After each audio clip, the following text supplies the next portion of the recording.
Bonjour, bonjour, bonjour, Annabelle. Cuisto, le temps d'une pandémie. Votre objectif, en fait, c'était, parce que vous êtes, si je ne me trompe pas, deux étudiantes Oui, qui avaient travaillé à ce projet. Votre objectif, c'était de ramasser des sous, mais parce que vous avez d'abord identifié un besoin. Quel était ce besoin? exactement. Donc, c'était d'amasser des sous parce que Catherine, c'est Catherine Laferté qui était avec moi. Les deux, on était étudiantes. Bien, en ce moment, je suis résidente en médecine familiale, mais à ce moment-là, on était étudiantes en médecine. Puis, on avait commencé nos stages d'externat. Puis, on voyait vraiment, c'était exacerbé par la pandémie, mais souvent, on rencontrait les patients ou soit à l'urgence, sur les étages, qu'on devait leur annoncer des mauvaises nouvelles, qu'on devait donner des résultats de leur laboratoire, de leurs examens. Puis ça se faisait entre deux rideaux.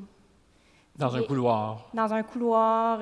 À l'urgence, ça déborde, tout le monde le sait. Donc, c'était seulement un rideau que tu arrives à peine à fermer. Puis là, tu dois parler avec le patient, il n'y a aucune intimité. Est-ce que je peux me permettre une question personnelle, parce qu'on peut se tutoyer?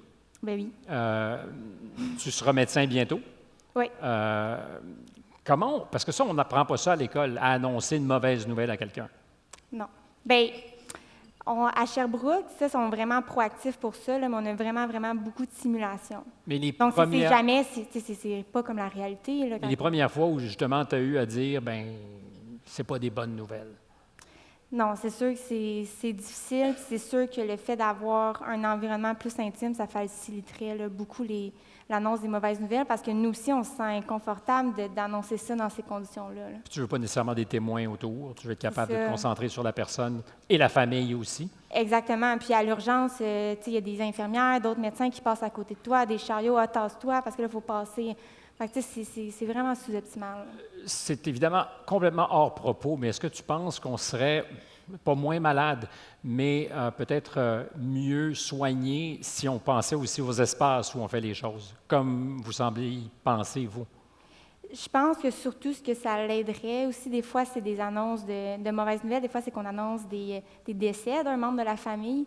Je trouve que qu'est-ce qui aiderait davantage, c'est tout le processus de deuil, des fois le processus d'acceptation de la maladie. Des fois, les patients sont vraiment en déni pendant vraiment longtemps. Je pense que ce cheminement-là serait facilité par ça.